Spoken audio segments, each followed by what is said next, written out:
Next, we have directional terms. First, we have lateral and medial. So these are two opposite terminologies. Lateral means away from the midline of the body, and then medial, that means near to the midline of the body.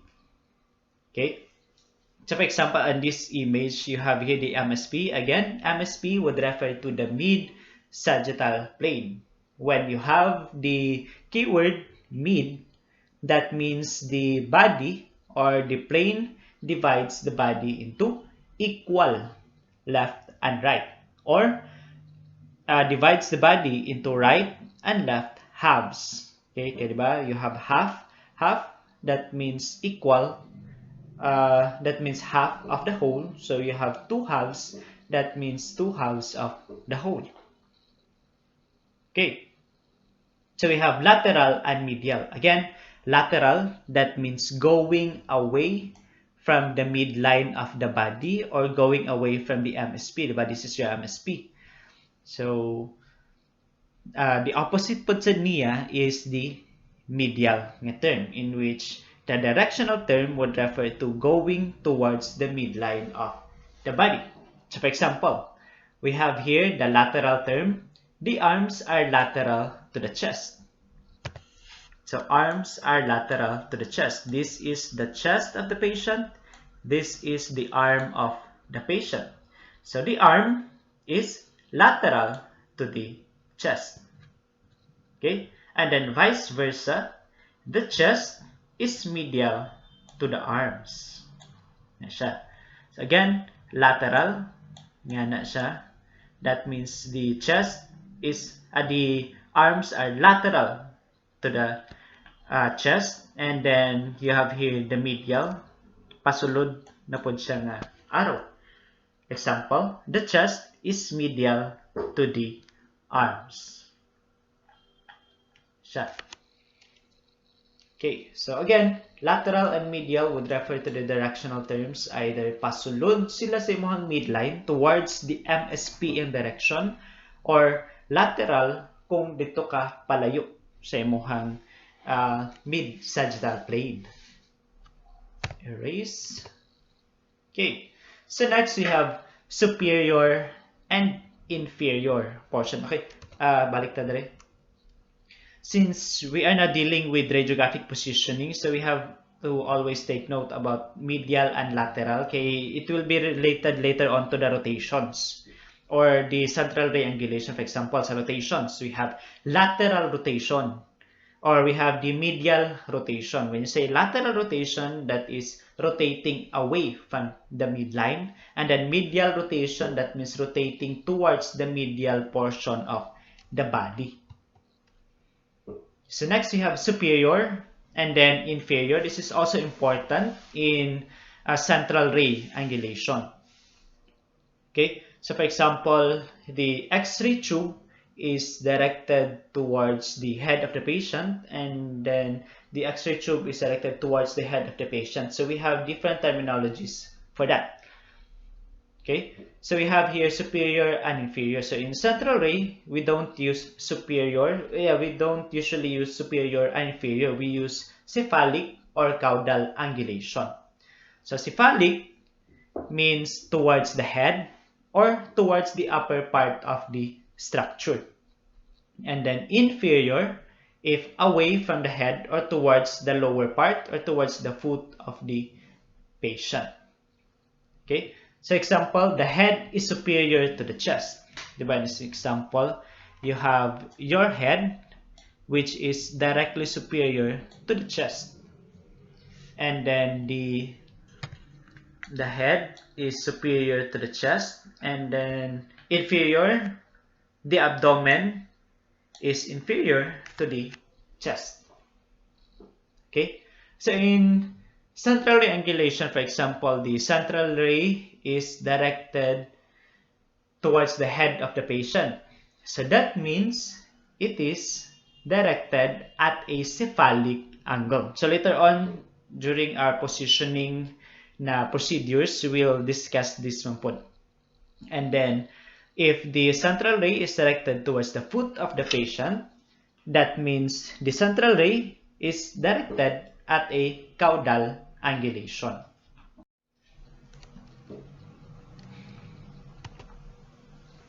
Next, we have anterior and posterior. So anterior again, also known as ventral, and then posterior is also known as dorsal. So anterior would refer a term which refers to towards or at the front of the body. And then posterior, that means towards or at the back of the body. For example, the sternum is anterior to the spine. So diba, the sternum of the patient is located at approximately the ring portion, and then the spine of the patient is located at this portion. That means that the sternum is anterior compared to the spine or the vertebral column. And then posterior, the heart is posterior to the sternum. So diba, this is your sternum, and then the heart of the patient is located since it is inside of the thoracic cavity. So nasa diri dapit nga portion. So the heart is posterior, that means naas sa likod ni sternum. And then when you compare the heart and then the vertebral column, the heart is anterior to the vertebral column. Or, ato siyang balihon, the vertebral column is posterior to the heart. The sternum is anterior to the heart. The heart is posterior to the sternum. The heart is anterior to the spine. The spine is posterior to both the sternum and the heart. The sternum is both anterior to the heart and then the vertebral column. Okay, next, proximal and distal. So proximal, that means close to the origin of the body part or point of attachment of a limb to the trunk. And then distal, that means farther away or away from the origin of the body part or the attachment. Okay, so we have proximal, distal. We use these terminologies in radiographic positioning in the central ray angulation if ever we are radiographing either the upper limb or the lower limb. Okay, so ganina we have the caudal and cephalad, or caudal and then cephalic angulation. So kato sila, the caudal and then the cephalad angulation of the central ray, they are used for the torso of the body. For example, the X-ray tube is directed towards the head of the patient, so that is cephalad. If the X-ray tube is directed towards the foot of the patient, that is caudal. So proximal, distal again, these are used in radiographic positioning and central ray angulation. This is used when upper limb and lower limb radiography will be done. For example, the central ray is directed towards the for example, muna ang position sa pasyente kaning naa-diri sa ato ang image. Kani nakaingana lugar siya, nakahigda lugar ang pasyente tapos ingana ang position niya. So if the central ray is directed towards the shoulder, tato gi-angulate nato ang tube. For example, ang central ray with direct kung naka-perpendicular ato ang X-ray tube, for example, naa diri ang central ray. If we angulate the X-ray tube towards the shoulder of the patient, atong tawag ana will be the central ray is directed or angled proximally. If the central ray would be angulated towards the wrist of the patient, we term that as the central ray is directed distally. Okay? So why? Ganong gamitan mag-proximal distal instead of kaning superior, the cephalad and then the caudal angulation. So the answer is the arm or the limbs are very mobile. So for example, ang imuhang limb sa patient kay nana dire. Diba? Muni ang kamot, ana. So you cannot use the caudal and cephalic angulation kay asa naman directed. For example, ang imuhang central i-direct nimo diri dapit towards the shoulder. So you cannot use the cephalad angulation because it is not directed towards the head of the patient, or for example, dire. You cannot use the caudal because the central ray is not directed towards the foot of the patient. Okay, so that's why in upper limb and lower limb radiography, we use proximal and distal terminologies. Okay, so later on,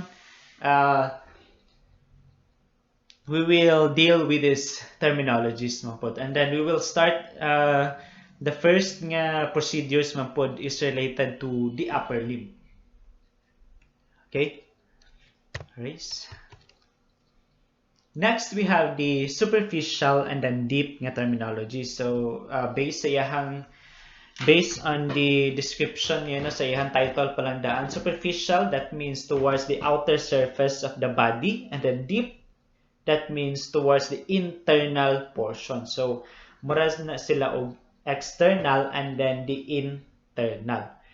So, for example, in this image, the skin is superficial compared to the muscles or compared to the bone.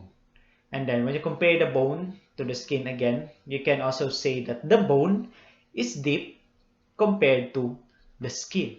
Okay, the bone is at the central portion, po na siya sa tunga sa imuhang structure.